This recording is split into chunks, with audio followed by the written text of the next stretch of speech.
Disclaimer: the contents of Studio 151 podcast and the TU Communication Disorders Connection podcast do not represent the views and beliefs of the University of Tulsa and the Mary Kay Chapman Center. Hello, welcome back to another episode of the TU Communication Disorders Connection podcast. This is your host, Alyssa Hall, and today I'm joined by two very special guests. Our first guest is one of my fellow first-year graduate students at the University of Tulsa, and that is Payton Swain. Payton, thank you for joining us today. Hi, thank you for having me. And our second special guest is none other than Lisa ToleFree, who is a person with aphasia and who was recently featured in an ASHA Leader Live article, which is where I initially heard your story. Lisa, it's so exciting to have you on the podcast today. Thank you. I'm so glad to be here. So with that, I think I'm going to turn us over to Payton to ask Lisa some questions about her story. So Payton, right on over to you. So just as we get into this to get to know you, can you tell me about whenever your initial stroke happened and how that was? Yes, I had my initial stroke in June 2020. When I had my stroke, it was more like it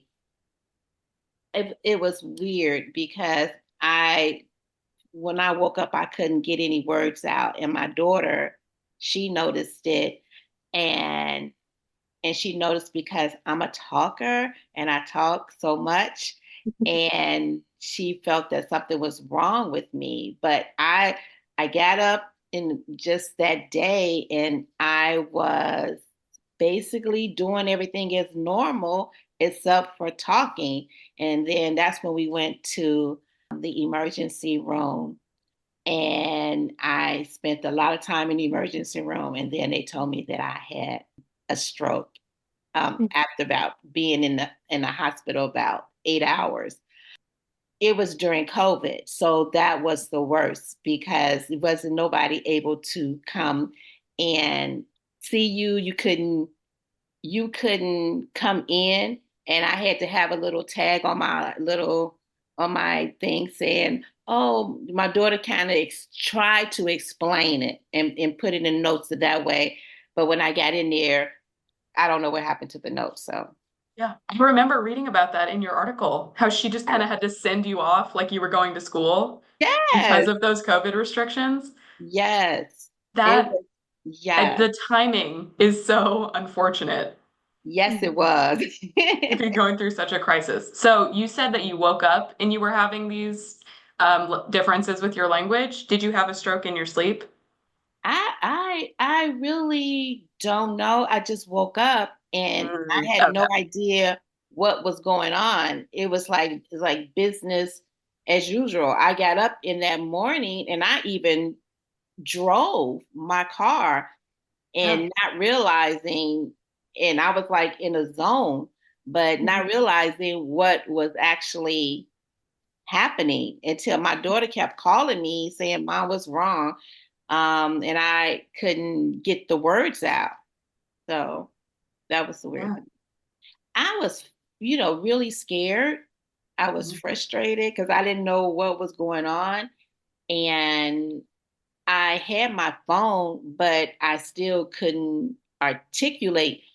So it was a frustrating ordeal because I was there at one time and then like 8 hours later, I'm getting all these tests and connected. And next thing you know, they admitted me in the hospital. Yeah, Wow. it was a very difficult time during COVID and couldn't have anybody there to advocate. And I didn't know how to advocate at that particular time for myself. Mhm. Yeah. Did you feel safe and like trusted with your healthcare staff? Yes, that's a good question because I thought after 8 hours in a hospital, I could have died or something. And I was really frustrated because I was in there so long and I'm seeing everybody go through except for me. And I didn't understand why didn't I go sooner than other patients. I'm not saying that my issue was as important as theirs because I didn't know what their diagnosis was. But thinking about it now, as you asked that question, anything could have happened in between that time. I probably could have got better and they could have caught it, but 8 hours later, and I couldn't speak. I'm like, why are you doing all these tests and what's going on? And I think about, oh, they just want to use my insurance. I thought about everything. I said, I thought about it, Yeah. a little bit. I'm like, why? Because I have good insurance. They kept on pointing at my nose. They said they was telling me to do it.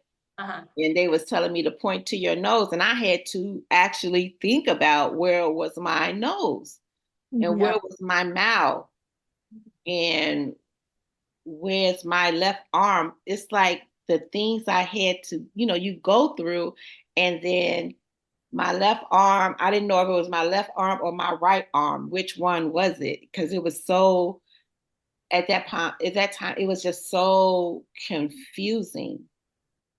Kind of switching our focus from that hospital to afterwards. Yeah. You had talked about your daughter's role in helping you, like, not only get to the hospital, but I'm curious, what were some ways that your daughter helped you in your recovery? Oh my God, I had to move in with my daughter, my son-in-law, and my granddaughter. And she was very helpful. And in my, recovery, they both were. They would cook my food, get my medicine together, take me for a walk. I just remember being extra, extra, extra tired, and she wanted to go walking a block. I said, girl, that's too long. I'm not going nowhere. I'm ready to go home and go to sleep. Mhm. It was too far.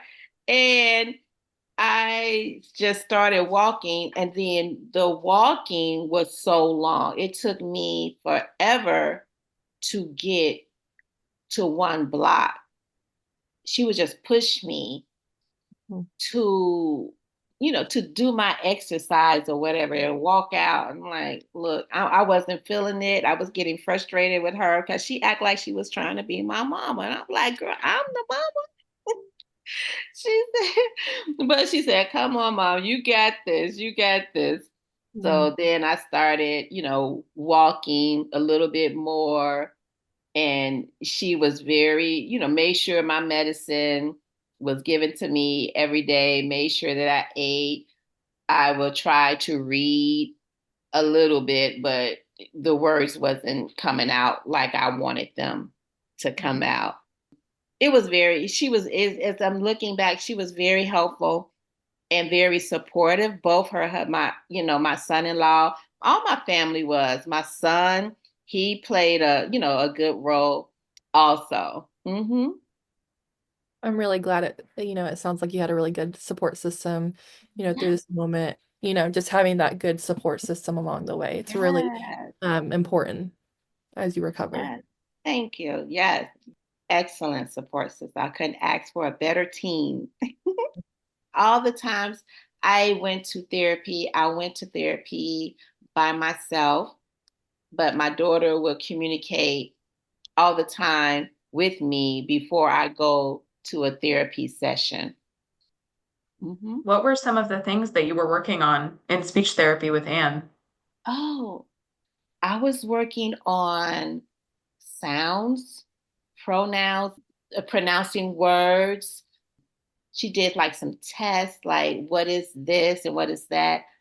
Reading, and reading was kind of complicated because like I remember reading like little small words. I couldn't remember some of the words. It was like the easiest words. And I just kept pushing myself, and she pushed me to I had a couple of other speech pathologists, but Anne was my main person. She pushed me a lot as far as my reading, I was reading, and to this day, I can read. However, sometimes I don't understand what I read, and I got to read things over and over and over again in order for me to understand it. She would read to me and ask me to answer the question, and then I was like, "Oh, this is kind of hard." Yeah, it was a struggle. I have appreciation for reading more now. So Mhm. Do you feel like Anne really wanted you or your daughter to implement those at home as well? yeah, she would give me stuff. She will give me a list of things to do at home. Yeah, I have homework. She didn't play for real because she said, she said, well, this is what I want you to do. She said it so nice, but yeah, but she was very firm about Yeah. it. I felt that I was in school. I said, okay. So, Yes, ma'am. yes, not a worry. Did you think in the moment when you were initially, going through your speech therapy, you'd be like leading support groups or in front of people? Not at all.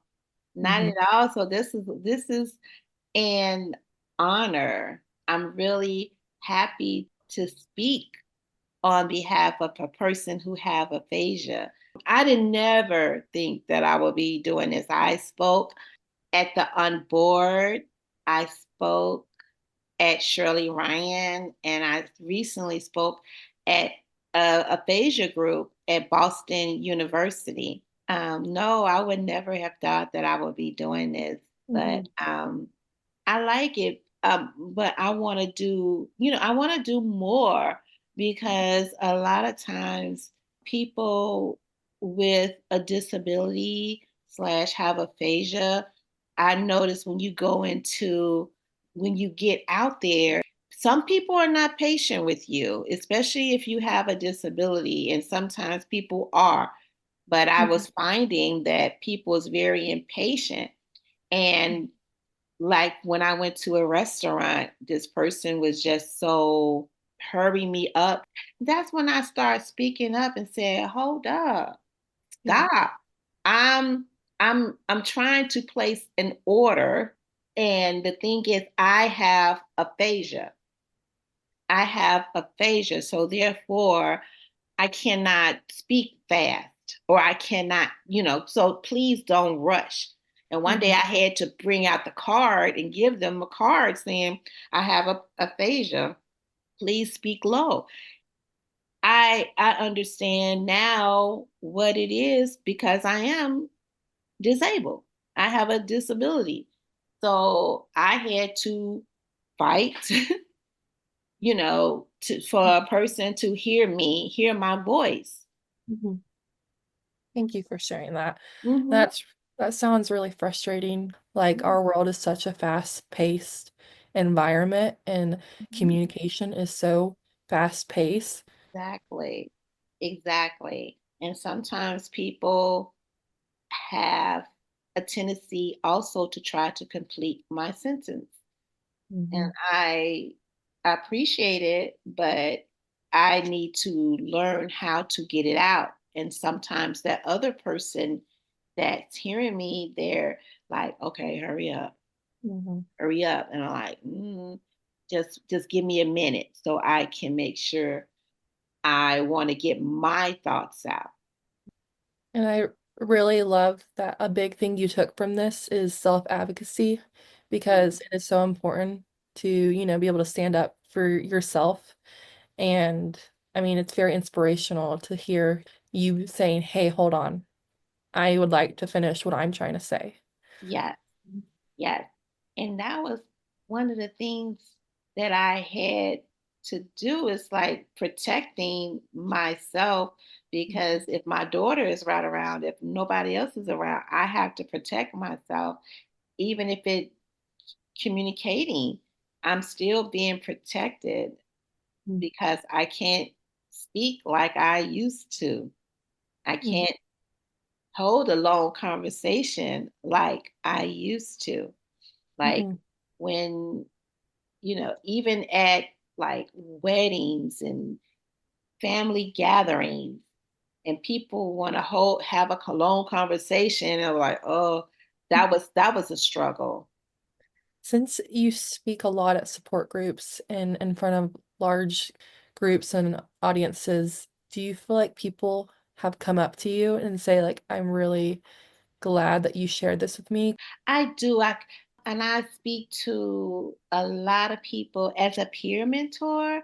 I speak to a lot of family members and a lot of people with aphasia. And they say, well, thank you. I appreciate you, because nobody know what you're going through except for the people who have aphasia. When I go into a session with doing a peer mentor, and then I'm talking to that person. I'm literally talking to the person who have aphasia. And they probably sometimes they get frustrated and I say, it's okay. It's just a matter of you being patient. And they really appreciate that. And sometimes I get repeats. They want me to come and see them again while they're in the hospital. Yes. Mm-hmm. That's really sweet. I'm curious, Lisa, how did you find a community of people with aphasia to understand your experience? I'm currently in the aphasia group at Shirley Ryan and the book club at Shirley Ryan. I'm in a book club. We're currently reading Paris Library, which is a good book. So we've been reading a lot of different good books and stuff. Yeah. That sounds really amazing because also you're forming connections and relationships with these Yeah. people, more like a friend gathering while you're also working on reading and being able to express those words. So that's really amazing. Yes. And you are establishing those skills and, like you said, those friendships, Yeah. because it's like we're a community. But I like to take it off of the community. I do volunteering for, like, it's this church in Chicago called Force Presbyterian. Mhm. And sometimes, you got to explain to them what aphasia is. And they'd be interested because, look, didn't nobody know who aphasia was? Because I didn't.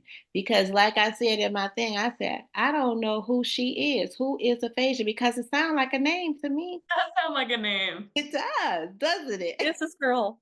Yes. And why is she in my life? So, yeah. So I have to explain that to people who don't understand what aphasia is. And one of the things also, I noticed that, especially in the African American community, a lot of people don't know about aphasia. And so sometimes you want to, look out, within the community so people can understand better what it is. So that's why I said I want to do more in the African American community so they can know more about what aphasia is.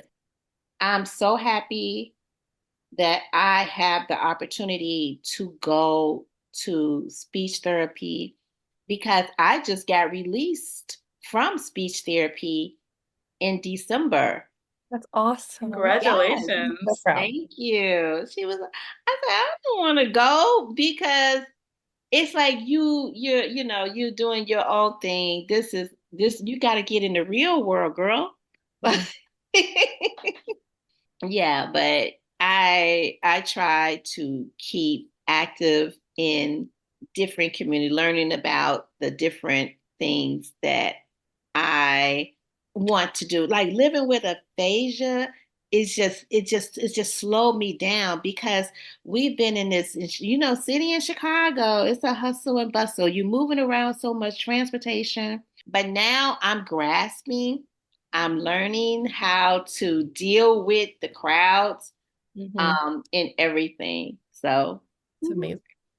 All right, with that, we're going to wrap up our discussion of Lisa's experience, life with aphasia. I want to thank, first of all, our guest, Payton Swain. Payton, thank you for coming to facilitate the interview with me today.